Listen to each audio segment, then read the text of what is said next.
परेशानी हुआ तो उसको पहले भी बोलना चाहिए ना कि हाँ मेरे साथ में इस तरह से हुआ, हमको इस तरह से नहीं करना चाहिए। झूठ तो उसको नहीं बोलना चाहिए, नहीं करना तो उसको पहले भी बताना चाहिए। हम शादी नहीं करेंगे, हमारे घर में बीवी बच्चा है, वो जानेंगे तो हमारे साथ क्या करेंगे। तू तो पहले तो बोले नहीं, तो फिर बाद में क्यों ऐसा सब पता चला? तो आप लोग जो इनकार थे दारू पीने का? हाँ, हम लोग इनकार इसलिए किए कि झूठ बोला है, दारू पिया था, इसी के लिए हम लोग इनकार किए कि हम लोग नहीं करेंगे शादी। जिस दिन शादी उस दिन नहीं आया लोग? नहीं, जिस दिन शादी था उस दिन नहीं आया, उसके एक दिन बाद आया। जैसे कि 13 तारीख को शादी था तो वो लोग आया 14 तारीख को। तो क्यों आया 14 तारीख को? माँ बाप उससे शादी लगाया था पहले, बाद में पता झूठ बोला कि हम दारू नशा नहीं करते थे, और उसके बाद जब पता चल गया तो उसके बाद आया वो शादी करने के लिए। जैसे कि शादी लगा था आज को ना, तो कल लड़का बारात लेके नहीं आया शादी करने के लिए, फिर उसके बाद आया लड़का बारात लेके शादी करने के लिए 3 बजे सुबह में आया, दूसरे दिन आया। हाँ, और शादी, और हम बोले कि हम लड़का से शादी नहीं करेंगे क्योंकि दारू पीता है, नशा करता है, झूठ बोला, इसीलिए हम लोग नहीं किया। और बाद में पता चला कि उसके घर में बीवी है, बच्चा है, सब कोई है, तो झूठ बोला ना हम लोग से, इसीलिए हम लोग बोले शादी नहीं करेंगे।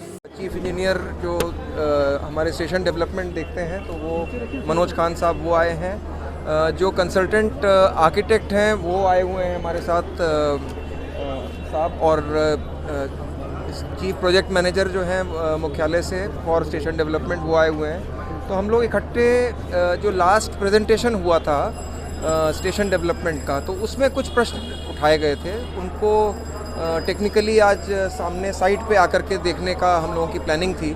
तो वही काम हम लोग कर रहे हैं। सेकेंड एंट्री पार्सल को कैसे लाया जाएगा इसके बारे में, और सर्कुलेशन कैसे होगा, क्योंकि जो ये उल्टा पुल है अभी आपके दाहिनी तरफ, इससे जो हमने देखा सेकेंड एंट्री पे जाने के लिए एकदम यू टर्न करना पड़ता है, तो वहाँ पे बहुत ज़्यादा कंजेशन पॉइंट बन जाता है। तो इसी तरह से हम लोग देख रहे हैं किस तरह के कंजेशन पॉइंट्स यहाँ पे डेवलप हो जाएंगे जब हम लोग वर्ल्ड क्लास स्टेशन की प्लानिंग करेंगे तब।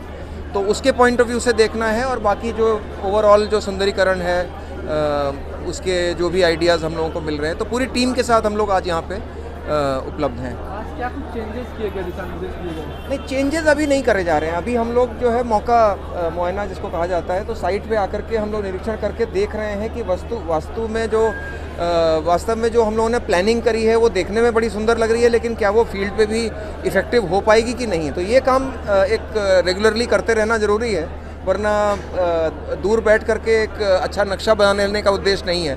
फाइनली लोगों तक जो सुविधा है वो पहुंचनी है, ये इंश्योर करना ज़रूरी है। तो इसलिए यहाँ पे मौके पे आकर के हम लोग प्लानिंग का काम कर रहे हैं। सर, अभी तक जो देखा गया है उसका फाइंडिंग क्या निकला? फाइंडिंग ये निकला कि जैसे ये जो उल्टा पुल वाला जो रोड ओवरब्रिज है, ये इसका रैंप आता है यहाँ पे, ये एक और आकर के मिलता है, तो ये एक डिज़ाइन कंस्ट्रेंट है। सिमिलरली ये आगे जा कर के राइट एंगल पे टर्न करता है, उसके बाद लगभग यू टर्न है सेकेंड एंट्री पे जाने के लिए। तो अब अगर यू टर्न ले रहे हैं तो इसका मतलब तो वो पॉइंट पे कंजेशन होना है। अगर हम सेकेंड एंट्री को ज़्यादा डेवलप कर देंगे तो ये एक पूरे सर्कुलेशन का जो इकोसिस्टम है उस इकोसिस्टम को डिस्टर्ब करेगा, उसका असर आएगा। तो इस तरह की चीज़ों को हमें देखना चाहिए। दूसरा ये कि सेकेंड एंट्री को डेवलप करने के लिए ज़मीन कितनी अवेलेबल है रेलवे के पास, क्योंकि जो प्राइवेट लोगों के घर बने हुए हैं उन्हें तो हमें डिस्टर्ब नहीं करना है। तो हमको अपनी जो रेलवे के पास ज़मीन है उसमें बैरक्स हैं आरपीएफ के और दूसरी चीज़ें, उनको हम फैसिलिटीज़ को दूसरी जगह प्रोवाइड कर सकते हैं, बट प्राइवेट घरों को नहीं कर सकते हैं। तो वो कंस्ट्रेंट्स हमने देखी वहाँ पर। तो थोड़ा सा रियलिटी चेक जिसको कहते हैं ना, रियलिटी चेक करने के लिए यहाँ पे आज सब लोगों का इकट्ठा होना ज़रूरी था। जो रीडेवलपमेंट